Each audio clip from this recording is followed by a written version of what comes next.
The idea for the second panel is to talk a little bit more and elucidate on this problem of anthropomorphizing the state as a feature of the language. Okay, and like we talked about the subject a little bit. I heard your concerns about it. I hope that to an extent this session will help to address those issues and make you feel more comfortable with it. And I will start with this anecdote about how I get to think about it and like how I developed this research problem, because I hope that it would be more understandable for you, like where the whole idea is coming from. So I'm happy enough to be a part of a project funded by Polish Ministry of Foreign Affairs. It's like a regional centers for international debate. Like in every voivodeship in Poland, we have this center, and it engages in educational projects for basically high school kids to give them some knowledge about international relations and such. And within this project, I wanted to make some form of interactive activity for those kids, because I think it's like, especially for a high schooler, it's much more interesting to take part in something than listen, some older guy talking about boring stuff that he doesn't care actually. So that's why I devised those workshops, basically to engage them, to show them how basically difficult it is to reach for a common decision in certain group. Basically, the workshops are on the international decision making. They are basically role-playing states of United Europe taking a common stance or developing a common decision on the problem of immigration, and that's it basically. Like before I start, like the proper simulation with them, I give them like a small lecture about like what is foreign policy making, like what is European Union, stuff like that.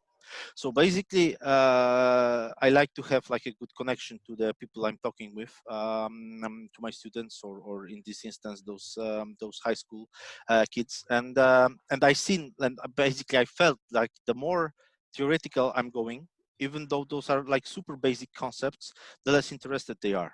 Okay, but like when I started to talking about them, about the states and how they are reaching decision as they were a people, okay, then they like start listening, they started to pay attention, they started asking questions and stuff like that.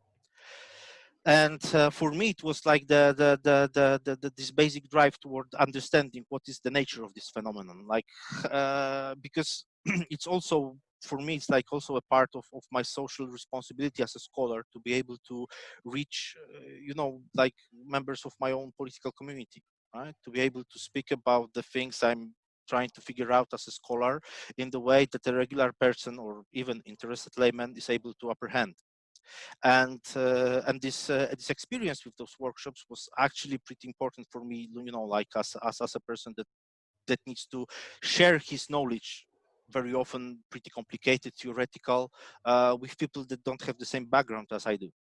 But like this idea that talking about the states as they were human beings with certain feelings, with certain drives, with basically properties of a human being, reminded me of a certain part of Alexander Wendt's theory of social. Uh, what was his 1999 book, right? The Social Theory of International Relations. Yeah. So there is a fragment where he actually explicitly writes, okay, that there is such a phenomenon, right?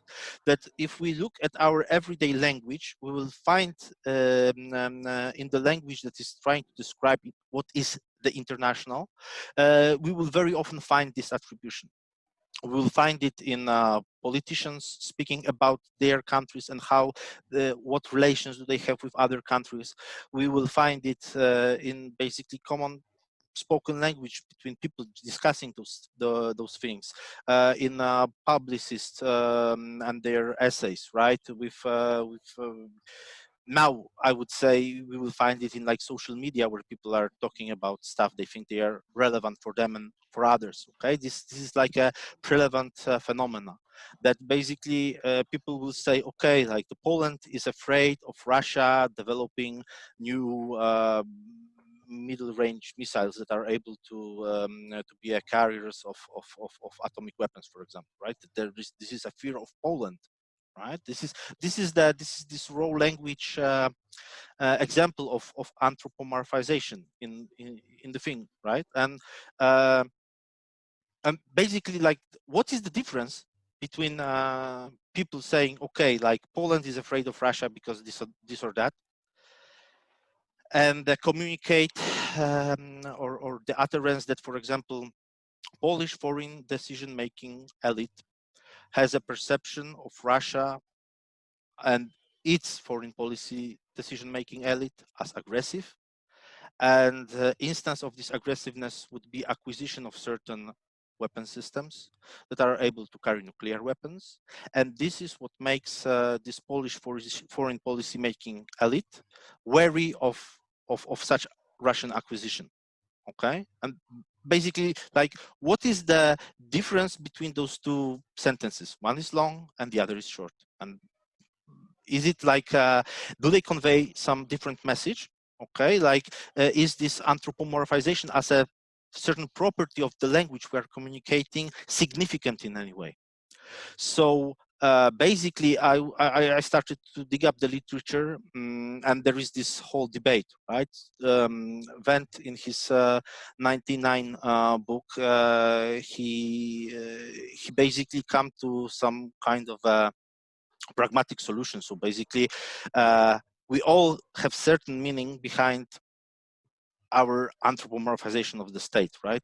And this certain meaning depends on basically what we think the state is, what its relevance, and what is it composed of, how its composition matters, basically. And for me, like, to get more into it, right? There would be this idea that that Wendt had a little bit later on, that this fact of anthropomorphization in the language itself is actually a very strong reason why we should believe that the state as an entity is akin to a human being, right? That this is not actually an anthropomorphization as the attributing the qualities of a person to a state, but actually the person is the state.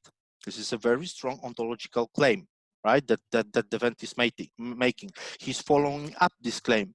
He's basically taking certain ideas from biology, what the living organism is, and he's trying to show, right, that the ideas or the definition of living organism, as we know, as it developed within life sciences, actually is pertinent to the way the state is. And this is important. The state is a person, is a living organism.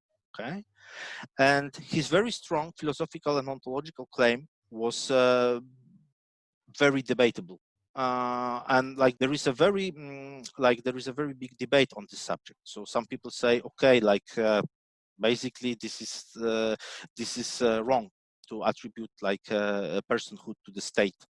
We are speaking about states as if they were human beings, right? So this is like a pragmatical thing. We do it as a figure of speech, as a metaphor. Others said that basically this attribution has a very big normative consequences, right?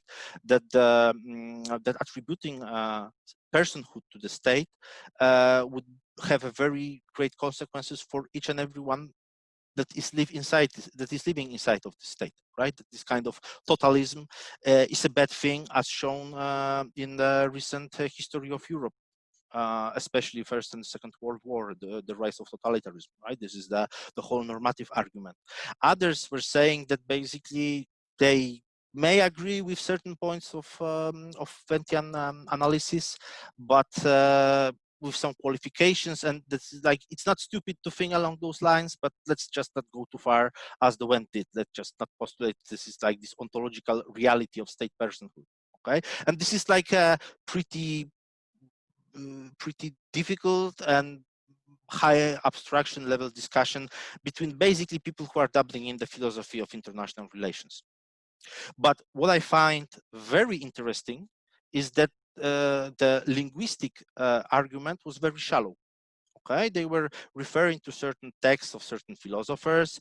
They were reaching for certain normative arguments, but they were not reconstructing the phenomena itself, like how it is that in our professional discourse as international relations scholars, we are anthropomorphizing the state. They take it for granted. Okay, this is what we do basically because it's convenient. And that's it, like no more thinking about, no more analysis were done on this subject, at least as far as the review of literature that I did was made me to believe.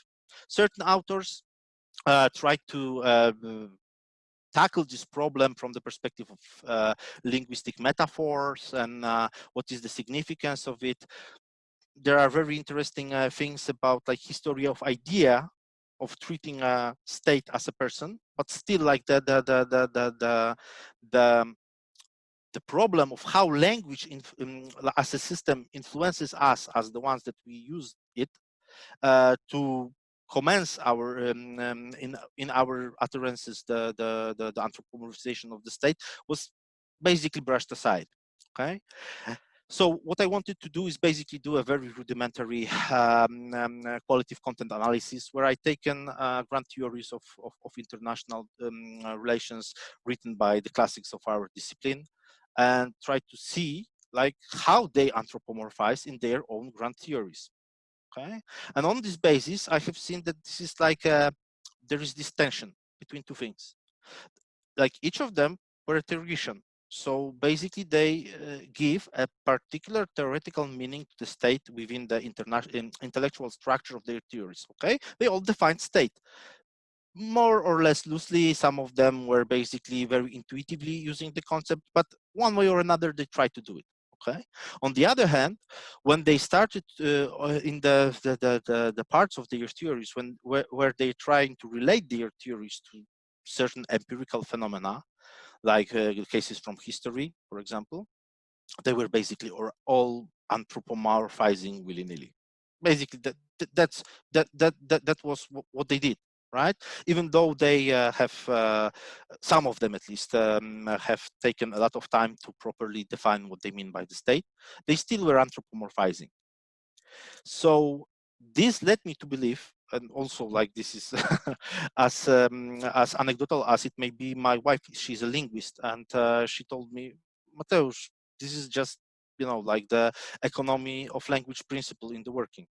And I said, really? But like, what is it? So she referenced the Zipf work from 1949, basically saying that more or less linguists agree with, of course, qualifications and such, but more or less linguists agree that language as a system structures us as its users to be pretty much economical in what we are saying. Okay, and when I started to think about this phenomena of anthropomorphization from this perspective, it became clear. Okay, so that basically, as users of language, we are structured that we need to talk briefly about very sometimes intricate, complex phenomena in the way to not to bore our audiences to death. And basically this is the whole idea. And then like I seen the connection between this case that this my own experience as a educator, right, with the fact of the language that is used by theoreticians of international relations.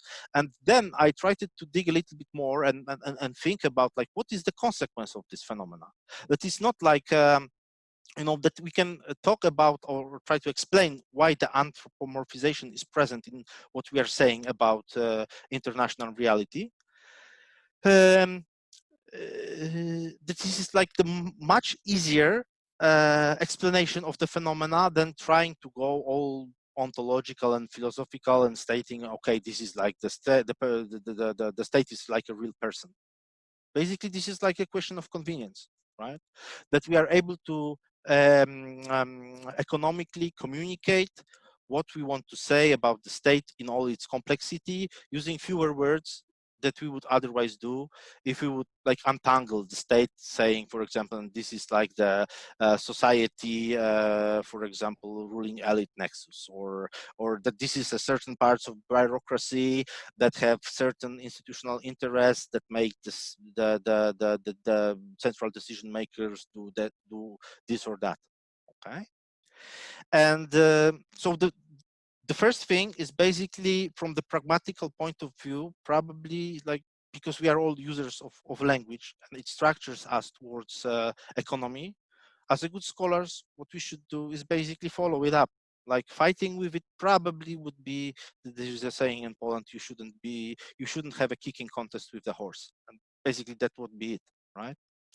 But on the other hand, there is like there is a very strong consequence if we go like pragmatic on the subject and say, okay, yeah, we will be anthropomorphizing. Okay, this is like the certain quality of language that makes us do it. I would say we would lose a certain sensitivity to the problem. That although we want to communicate economically with our audiences, we also want to say something more in depth about the world as it is.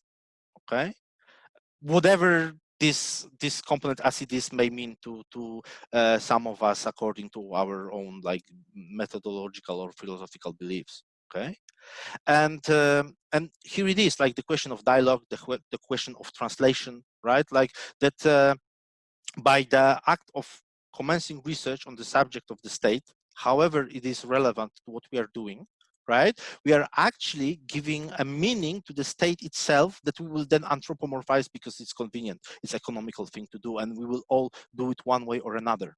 Okay, and although like the conclusion of my paper was that you know, like let's just not dwell too deep into these philosophical matters. We have a good reasons to be pragmatic about it and go on with our own research, because basically that's what I wanted. This was the message I wanted to convey with this text. I would say this is like a very interesting subject for our self-reflexivity as scholars. Okay, that since, and I'm pretty certain about it, like we will anthropomorphize a lot about the state, like when we were talking, and this is like this is the thing we will do, right? But doing it consciously, not only about our own definition of the state, our own like this intricate theoretical meaning that we have, we should be also open, and we should be also like cognizant of the fact that other people will be anthropomorphizing, but they will have a very different things in mind when they are do that. Okay, and this is and like treating it as a, you know, like a good point in the philosophical discussion that, yeah, this points out to the thing that the states are real persons. Nah, that's just too far.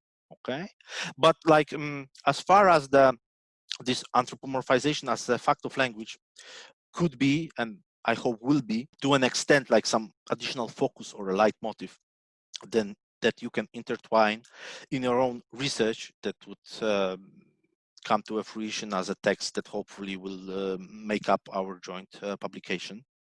I have a certain ideas, I would say, like from the perspective of research design, for example. You have a certain research problem that you are trying to develop in your paper, right? The part of this research problem would be the state, one way or another. Whether you would say, okay, this is the category I'm using, or this is the category of some philosopher or a thinker that I'm trying to elucidate, to try to interpret, try to maybe discuss or criticize, right? Or my work is significant or basically intelligible only with certain idea what the state is.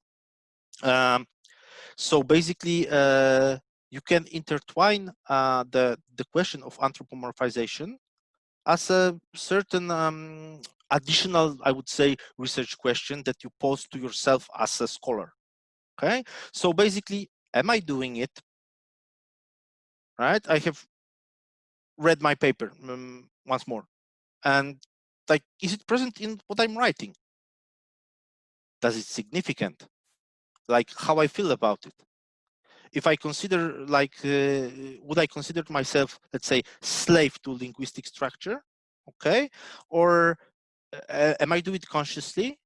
Um, all these kind of self-reflective questions that we pose ourselves as scholars that are doing some research that is relevant to the state, right?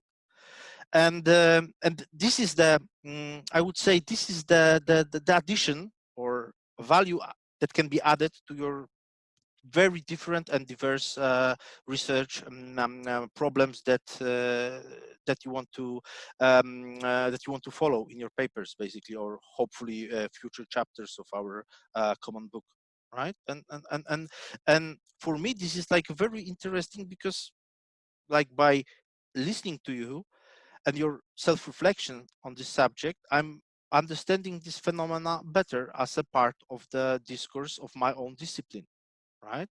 Because, like, once more, the discipline is what we are doing right now also, yeah. And like, like, how do you feel about it? Like, you may, for example, pose a question, uh is there a trade-off?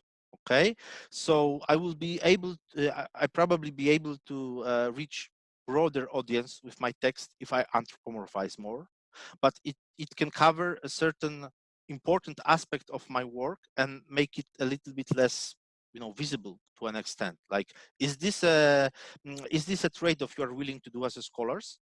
That, like, this is, for me, this is a really fascinating stuff.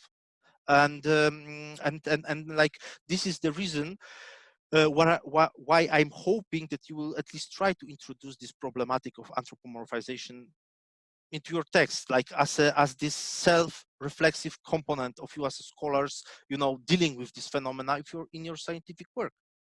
And basically, like, from my perspective, if you do something like that, like in the conclusion of your text, like referring to, okay, yeah, the editors have this idea that there is something called anthropomorphization, and this is this and that, and like, I was writing my paper, and I think that this is irrelevant to my research because, and you give the reason why it's irrelevant. This is also interesting, and for me, this is also like a legitimate conclusion that you may have, because this would also be telling me something interesting about you as a people, that your social practices makes up this discipline. On the other hand, right, someone may say, okay, I never have think about it, but now, if I'm looking at what I'm writing and how am I thinking, yeah, I see a lot of anthropomorphization in it, and I think it's good, or I think it's bad, or I think it can have this or that impact on what I'm doing as a scholar. And basically, this is the treatment of this problem that I would very much like to see in your contributions, and basically nothing more. But if you can directly relate the problem of anthropomorphization as a part of your main research problem, like, from my perspective, that would be only better, more interesting. But that's only it. Like, if you are willing to do it, if you feel like it's relevant, or can enrich your own thinking about the particular subject of your research project. And basically,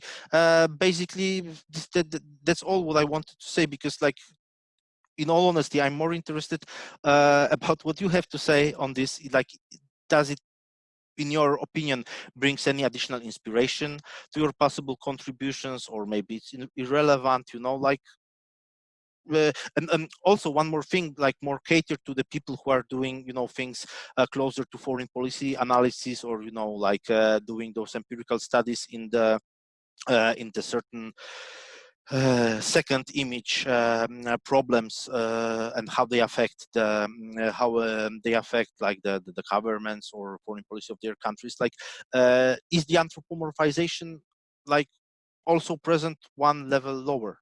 So, for example, right, in the cases in my paper, I showed the cases from grand theory of international relations, and everybody could say, okay, like, this is trivial.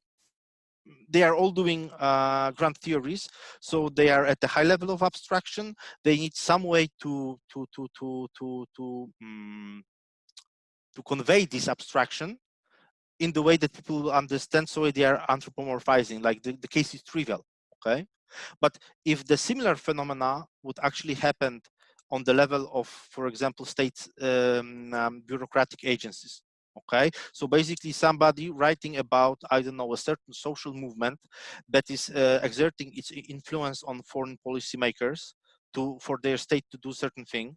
Actually, if this person is also anthropomorphizing, but not the state, but this particular social movement, then it would say something, and I think something very important, about the language we are using as international relations scholars. Wherever we are doing, you know, like this high level general theory abstraction stuff, or we are delving deeper into the, you know, the bowels of the state, so to speak, right? And like I think that it also can be interesting, like from this self-reflectivist point of view, right?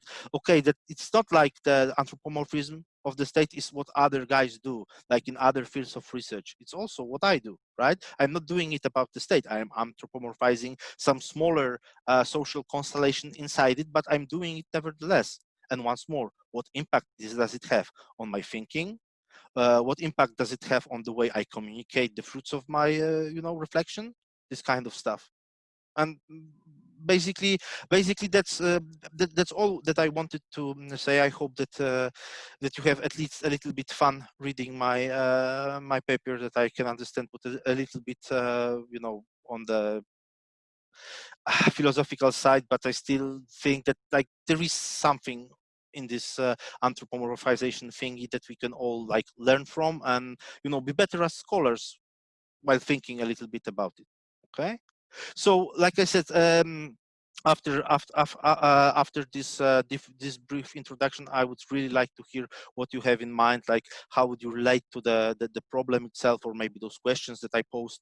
And once more, probably this time I will start with Magdalena. Can I start with you? Not as my co-chair, but as just a seminar participant. Uh, yeah, of course, you can start with me. However, I'm not sure what you want from me. Do you want some comment regarding the text, or do you want my ideas regarding the idea of anthropomorphization? It's a horrible word. Yeah. I cannot pronunciate it in English. Well, Because it itself like violates the principle of economy, right? Anthropomorphization. yeah, yeah, exactly, exactly the secret. Yeah. Okay, so let me start with some comments regarding your text. Yeah, may I Magda, I or would say no? like no, because like I said, I don't want you Okay. to waste time on commenting the text I will be published anyway. Like, it's, for me, it's much more interesting what you think about the problem mentioned in the text, not about the text itself. Because like it would not be fair to all of you, because like the idea of the workshop is we all talking about our own texts. So I don't want you to say, okay, here you should add something, here you have a problem with operationalization. No, because like it would be unfair. I would be the only guy that would benefit from that. Okay, I would Okay. rather ask you to relate to the problem itself. Like, do you even think it's relevant to your possible contribution and the like? Oh, okay. Good. So I have to admit that I haven't been thinking about the idea of anthropomorphization before. Yeah. So it's something new for me. This idea. However, as you have as you mentioned it, I also Anthropomorphize. anthropomorphize, yeah, the state. And while I was preparing for the next session, I was also anthropomorphizing. Yes, so that's I think that's a really common practice among IR scholars. Yes, and however, it's very important to be conscious about it. So I think that the idea that we have to do it consciously is very important. Yeah. for us as IR scholars. Yeah, and I was thinking about my contribution to our book, and as I said you before, I was thinking about the chapter focused on the idea of state agency, and let's say statecraft or even statism in the era of COVID pandemic. So I can maybe I can prepare something like literature overview regarding this idea, but with um, um, some of your ideas regarding the anthropomorphization. So I can maybe follow your ideas in this chapter. Your ideas regarding the anthropomorphization, yeah. And another idea that came to my mind now, when you said that state is akin to human being, yes, or states are akin to human beings. And after that, you said that also state agencies within the black box are also akin to human beings. And also another idea came to my mind, namely a question regarding other entities, like, for example, international organizations. Are they also akin to human beings? Can we anthropomorphize them as well?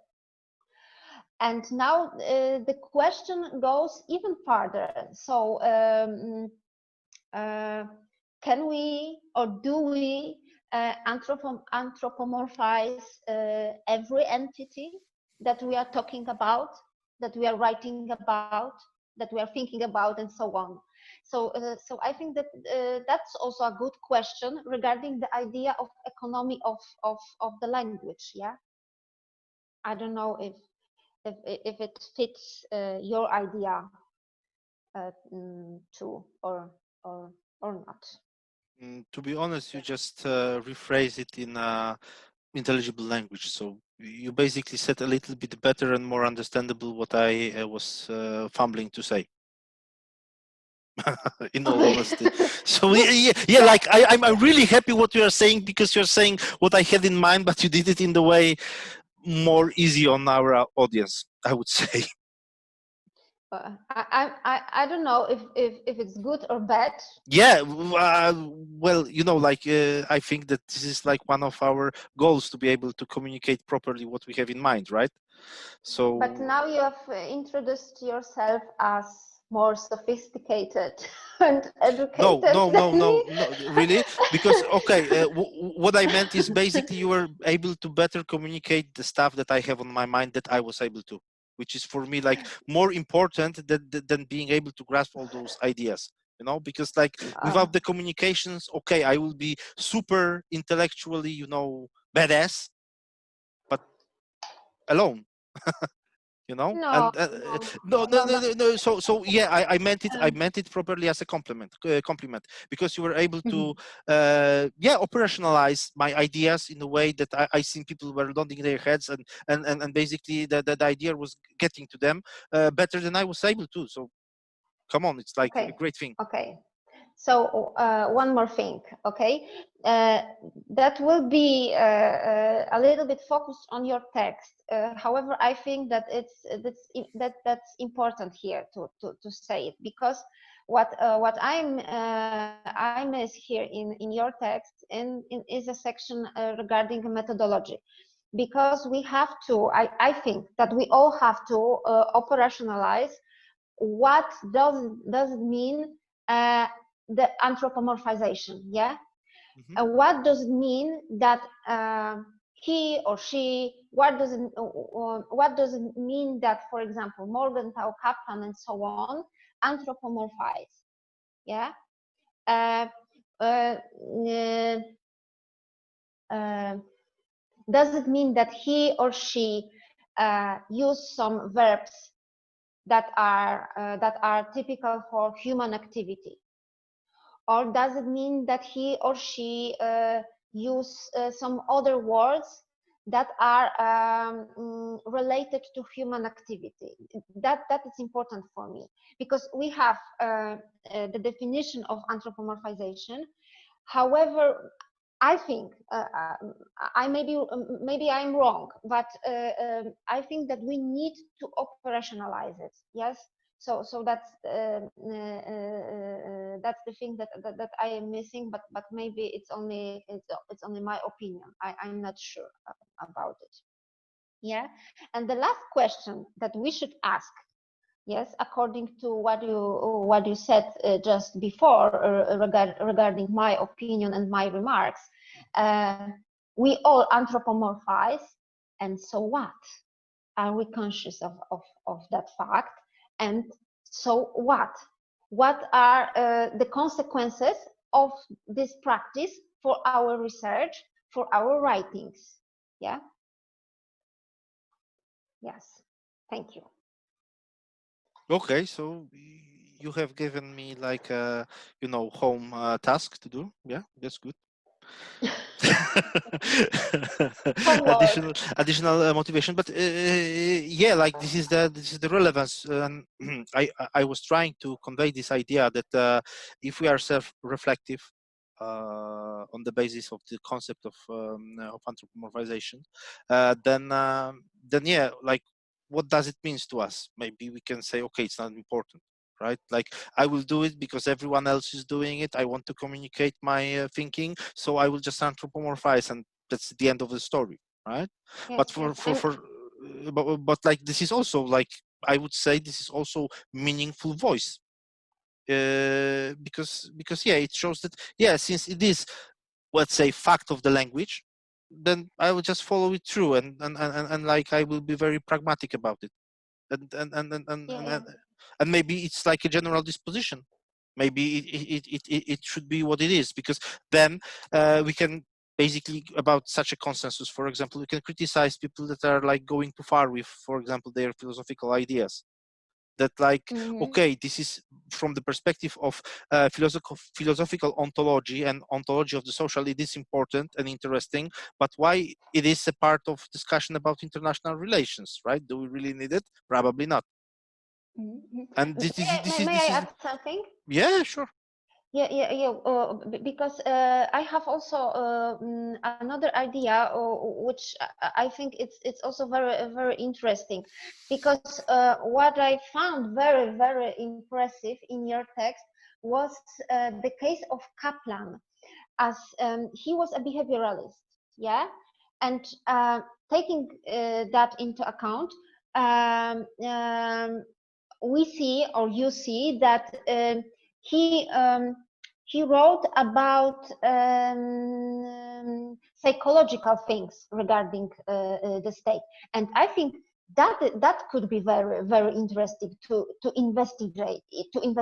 Yeah, the difference between behavioralists and those authors who are writing about some psychological issues. Yeah, because that's the difference. Yeah, it's also anthropomorphization, but in another way. Yeah, we have therefore two types of anthropomorphization. Yeah, we have the behavior and the feelings of the state. Yeah. And like I would say, this adds a little bit of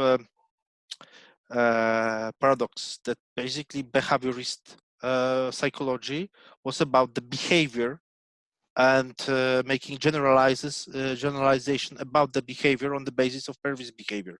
And that's Yeah. behavioral psychology. Mm. And Kaplan going inside of the said psyche of the state, or attributing the emotions, and basically through anthropomorphization, attributing psychological states to this state actor, right?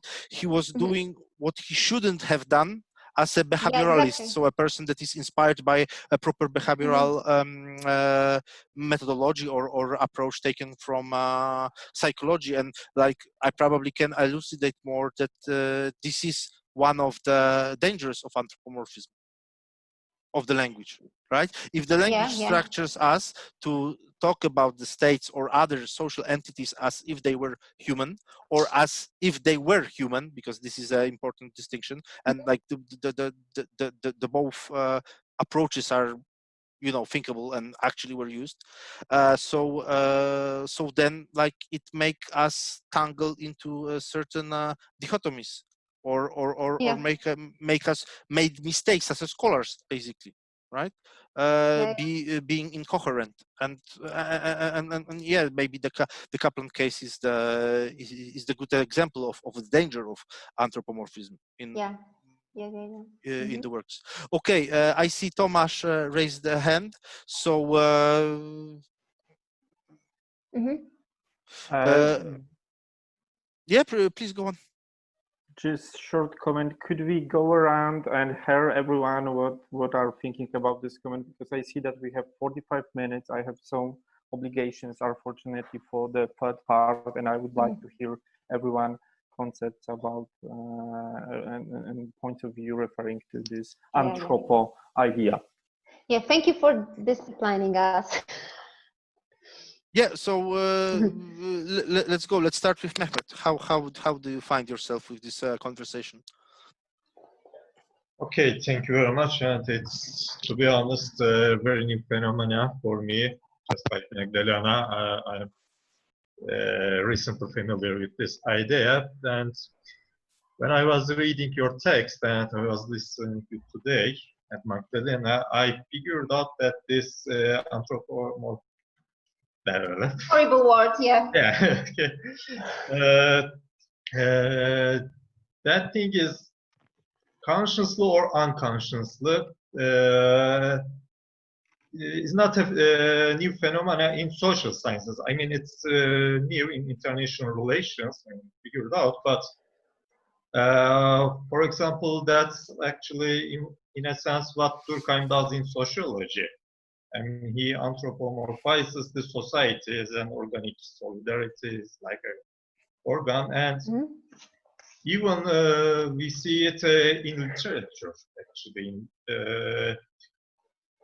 The medieval Persian poet Sadi Shirazi, he mentions that thing, and I don't know it, the words improper, but his words are written in the United Nations, where Magdalena also mentioned this anthropomorphism is also seen in international institutions, and there's an example of that. I mean, he says the humanity is kind of an organism that one organ is broken. I don't know if that words very proper, but yeah, it is seen in literature, which refers to international relations. I mean, international society, and personally, regarding to my research, yeah, I'm focusing on neoclassical realism, which you may also see. Yeah, in the book about the neoclassical realism that is written by Taluperel and etc., they also mention this actually. They try to explain the neoclassical realism by referring to human behavior in a building. Mm-hmm. So, for this, I mean, referring to this, it seems that, yeah, I can easily adapt my research into this phenomena, but I'm also raising the big question, just like Magdalena, so what? Yeah, okay, I can easily adapt it, but from this point, I cannot see the end of the tunnel. I mean, maybe I will end up the big conclusion. Maybe not. I'm not sure about it. So that's it. Well, that's still that's very good, because like you made an engagement with it, and that's the whole point, right? And at this stage, this is really enough. Like I said, we will be meeting in 1 year to present our contributions, right? Discuss them once more, and this is only the preliminary, right? So I think that's good enough. Okay, thank you very much. Tomasz, then, please, what do you have to share with us? Thank you, Mateusz, for sharing your article and for your presentation. Whole page of notes, just maybe focus on one or two things. So firstly, the first issue which comes to my mind when I was listening to your speech was that maybe that's a part of human nature need for hearing stories on people struggling with surrounding them world, and this is a human nature need that we need to perceive and understand the world, and this is true for people sitting in a cave around fire, and this is true for students sitting in a lecture hall around Dr. Mateusz Filary Szczepanik, and the story is the same, just the surrounding is changing. But I was curious, and I was thinking in reference to especially foreign policy analysis, my second field of specialization, and to what extent this is only an instrument for teaching, for didactics, and for how we as a scholars should we accept this kind of tool of communicating with other scholars, especially that I would assume that we should oppose those kinds of simplifications, because as you said, there is a lot of not clearly stated assumptions connected with this kind of approach in your writing. So this is kind of dangerous behavior if we assume that scholars should clearly communicate their assumptions. So that's the first point. The second point, and this is based on FPA, and as you encourage us to share how this concept could be applied to foreign policy analysis. So firstly, at the level of individual in the FPA, I don't know, political psychology, that's simple, yeah, because we study individuals. There is no need for anthropo. I'm going to use this shortcut for the whole term. At the level of group, especially when we think, I don't know, about group thinking, this is also, we could say that this is taking decisions based on one person ideas to some extent, and the group behaves like one organism. In the case of also group decision making, this is a bureaucratic politics model, and we were talking previously, I don't know, maybe a year ago with Mateusz, that people writing about bureaucratic units, for example, I don't know, Department of Defense or Department of State, they assume that they behave as a coherent unit. They do not focus what's going on inside. And lastly, when I would point out to the concept at the beginning called national role concept. Now it's more commonly known as role theory, that we assume that the whole society has a common kind of perception of its role in international relations, of its enemies, and so on, and behaving in this kind of manner. So yeah, that was the second point, and yeah, and maybe I'm gonna stop here. Thank you very much. Okay, yeah, thank you very much for your input. I think you raised very important stuff. Okay, next I have Reda. Reda, how would you comment on what have been said so far? Yeah, actually, the discussion that you and Magdalena had, it was very, in a way, it helped me to more or less operationalize the very idea of the concept or the paper that you generously shared with us. I think in many ways, this is for me, as far as I'm working on this whole idea of the conception of temporality and collective identity, I think the more I'm going to write about it, the actual contribution, I think it would be a very interesting way to open a dialogue with the very idea that you are presenting here. I think, in a way, it will help me to think more about this whole temporality of the way, this economic of language that is being recirculated, how that also has a temporal aspect in addition to the epistemological and ontological dimension that you already mentioned. So these are my initial thought about it. I think the more I will engage with it and try to open a dialogue with what you are presenting here, and I think the very idea of the volume here would help us more to open a dialogue, whether we agree on this idea or not. But it's a very good way to position ourselves in our respective fields with this whole idea. I mean, I can't really pronounce the word itself. It's really a horrible Yeah, word. it is. But I really see a very significant potential. Now as you and Magdalena were talking, I felt that there are so many ideas that I would need to explore further, and I think this is a very fruitful start for that. So that's what I has to say at the moment. Well, I'm certainly very, very happy, not only that you find this interesting, but also that Magdalena is my co-chair, because like, I'm afraid I didn't do as good a job of elucidating it as I should. Yeah. Okay. Thank you very much. And now, Roman, how do you find discussion so far? What interesting do you have from your perspective thing to say? Thanks, Mateusz. So let me shortly explain what I am doing in the paper, which I am going to present during the workshop next year. I'm dealing with the policy preferences variation among Polish, Czech, Slovak, and Lithuanian governments regarding the accession to the Eurozone.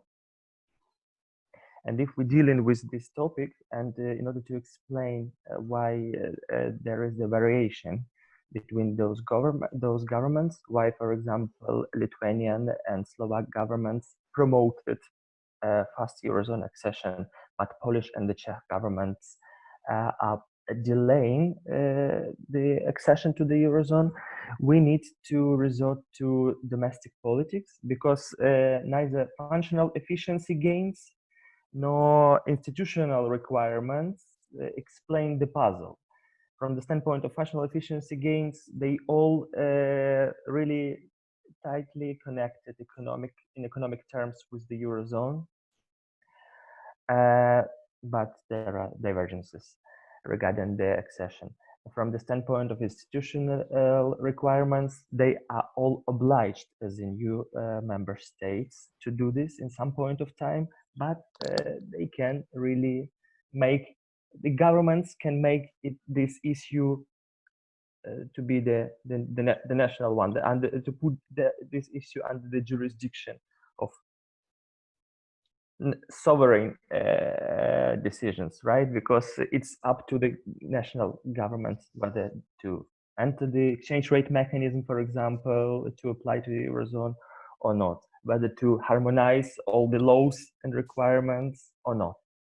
So I claim that the issue of Eurozone accession, this issue really affects societal actors differently. First, in economic terms, in material terms, there are business interests, there are sectors, economic sectors. Some of those sectors really would like to have a fixed exchange rate to avoid exchange rate risks and to increase the profits. Other sectors, which are more domestically oriented sectors of economy, would like to have this exchange rate more floating in order to be competitive against imported goods. So on the other hand, there is also ideational factors, like concerns from the electorate in the country in general, whether they are afraid, as we discussed last year in Sofia, whether the electorate is afraid of rising prices, for example, or paying more taxes due to the accession to the Eurozone in the future, or whether electorate thinks that, okay, we will probably have to pay from our pockets in order to bail out Greece or something if we will join the Eurozone. So there are ideational concerns of the electorate on the one hand, and material considerations from the affected economic sectors. So in this way, my analysis is on this, the level of my analysis is societal. However, if we would like to transfer this to the state level, and if we are talking about anthropomorphization, and that's enough. Yeah. Yes, then I would like to make it simple and in line with anthropomorphism. Then I would say that every state then has its own preferences then, because these ideas and interests in domestic politics, ideational concerns and material consideration, they influence the governmental preference regarding the Eurozone accession. And I'm going to conceptualize the conditions under which either ideas or interests prevail. But whatever the conditions are, in the end, government will either follow the societal ideas or follow material interests. So if we're talking about state as a human, as a person, as entity, as a unit, then I would say that, okay, Poland, for example, has the preference. Poland doesn't want to enter the Eurozone because it's afraid of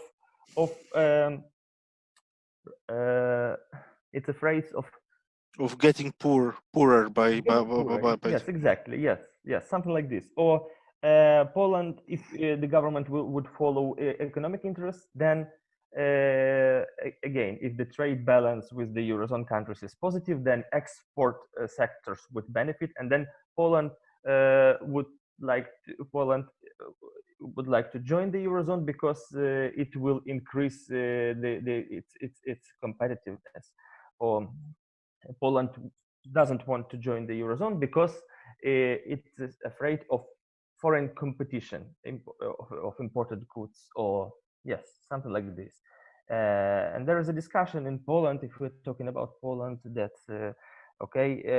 people will really get poorer probably. So Poland doesn't want to join the Eurozone because it's afraid of becoming because it thinks that it is poorer. It's the level of its development or something like this is lower than the average in Western Europe, something like this. If we anthropomorphize this topic.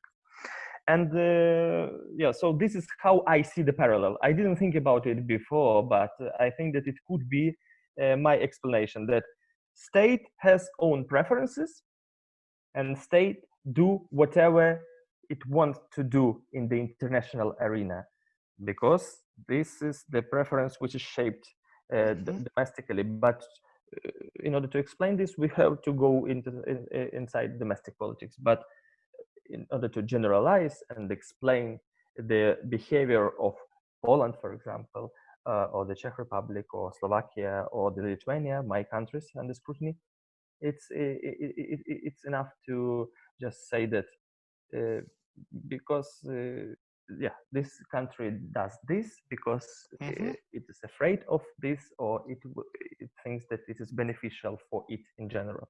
But again, this level doesn't consider the distributional consequences. In order to explain them, we have to see what these societal actors really think about it, how affected they are by the issue at stake. And second, my comment regarding what has been said by Magdalena and Tomasz, I think, is that we can anthropomorphize not only on the level at the level of the state, but also at the level of society, for example, societal actors and institutions, as well as Magdalena mentioned, because I'm dealing with societal ideas, for example. Societal ideas are value-based, about appropriate governmental policy. So we can anthropomorphize the electorate and to use the average person in country as the representative of certain ideas. So as an entity. So as let's say one person represents ideas, another person represents interests, although interests are also very huge topic. Interests consist of the interest of economic sectors.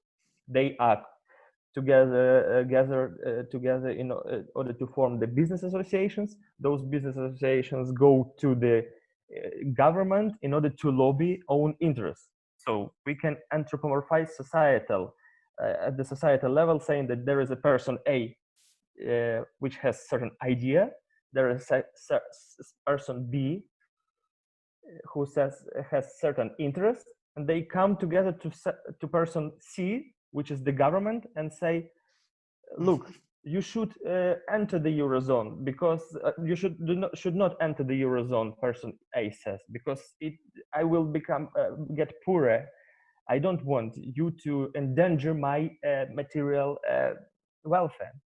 And person B says, no, you should do everything in order to enter the Eurozone, because then it will increase my profits, and I will be able to pay to you and to you with these increased profits. It's a huge benefit. So this okay, Roman, I need to intercede because I seen that you caught it. Like you have fun anthropomorphizing, and it's like it's nice to see, because yeah, that's like that's the way we will one way or the other convey our messages. But like we still have for more people to speak their minds. Sorry, So this is my idea. Very like, and I'm very appreciative of you sharing it with us. Thank you very much. So, Reason, how would you relate to what have been said so far? Yes, I am still actually thinking. I was thinking more like, indeed, why do we do this? You know, is there a normative issue with anthropomorphizing? Are we also kind of, how to say, selective in this? Is it partly because of this was my last course, critical security studies I was teaching, and the discussion was so much about the Donna Haraway and the Anthropocene and man-centricism, and how this discourse needs to be challenged. Right now, I think in the school I am teaching, it's like 90% is vegan and very active, politically active students against climate change. And every Friday protesting and teaching a group like that.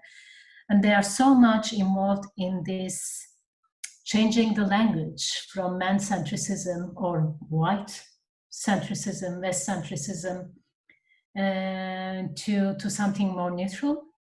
They are not even using things like I, he, she anymore. Everything is they, for instance. Then I was thinking, when you guys were talking, I was thinking about even technology studies, right?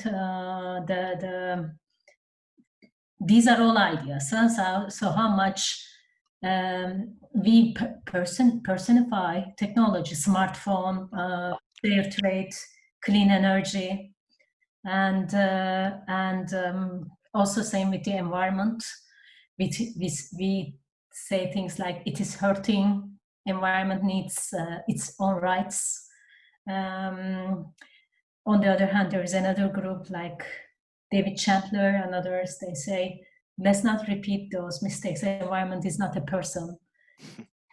One's rights. We have to change the whole logic, the whole discourse, or the way we think about everything. So from enlightenment thinking to cyborg thinking, and that's Donna Haraway's. But also, like, post-colonial critique comes here to the picture, like states classified as evil or good, or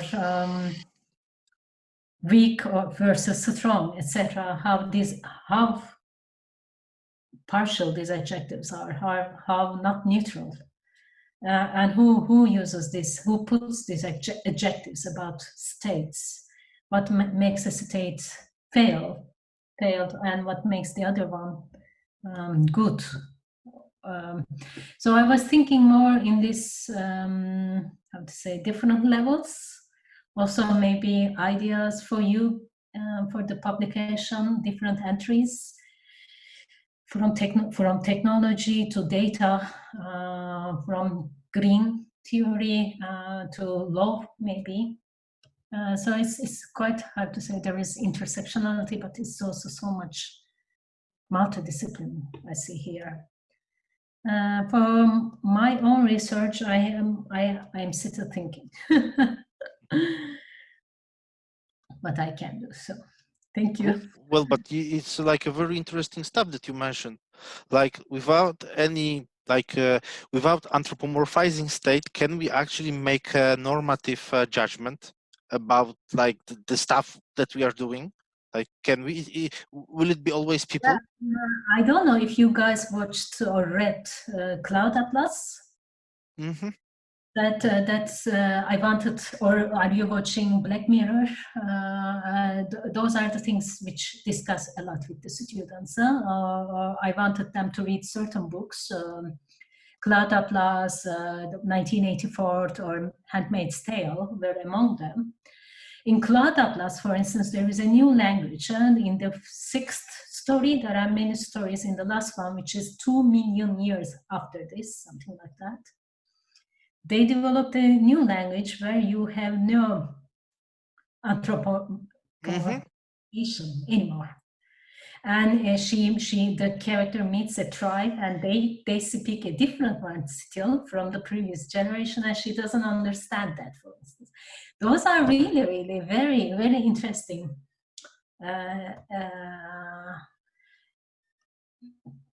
Okay, yeah, well, it is interesting. It made you think, and that's good enough. Like that's actually not good enough. It's awesome, basically. That's Yes. okay. Thank you very much, Present. So now, Rebecca, can you share with us? Thank you, and thank you for so much food for thought. To be honest, the issue of anthropomorphism, or could we say personification, I found more easier. And it's new to me and to my research, but I find it very, very interesting. And to follow from what Birsen said before, my concern with personification is my background is on, and my main research interest is on small states. And on small state, in the field of the IR small states, we have so much of personification. We have the small but smart state, the small and entrepreneurial state. And my concern always was, who is smart, the state or its leadership? And now with COVID-19, Greece is a smart state, but 3 years ago, 5 years ago, Greece was a failed state. So I find this research agenda very, very interesting. My initial plan was to submit a paper about, and my abstract actually was about anti-establishment parties in Greece and how they change their foreign policy agenda when they come in government. And my focus was on Syriza, our previous government, and how they moved from anti-Atlanticism to super-Atlanticism. And I wanted to look at under what circumstances anti-establishment parties change their foreign policy. So it was about the interplay between the international and the domestic. Now I'm between this idea and another idea about Greece and the COVID-19 crisis, and Greece as an entrepreneurial state, and talk about states as entrepreneurs and blah blah blah. I haven't structured it yet, but this is these are my ideas at the moment. And of course, I'm sorry, it's about language, because if we put personification in this context, if for example, if I talk about states as entrepreneurs, then a new set of language comes with it, like opportunities, value creation, and I'm really supporting this a new language, because I think we have to update the language of the discipline. But we have also to think about what Magdalena said before, what it means to adopt this language, to adopt personification, and what it comes with it. And these were my thoughts. Thank you. Thank you very much, because like what you said is actually means that the idea itself, like as a problem, resonates with you, and that's like all I can hope for. Apart from the fact that I would really like to pick your mind on the subject of how, like, if the states are persons, okay, we have like what we have those superpowers, strong big powers, right, major powers, and the small states. So they like what they are, they like less humane because they are small, you know. Like for me this would be like super interesting thing to see, because it shows certain patterns of power that are present in what we do, right? And but like this is the question for like a whole other discussion that would be like super interesting, and hopefully when we meet in person we'll have, like, you know, time to pursue those kind of you know, additional ideas and the strands. I need to hasten the Thank things. you.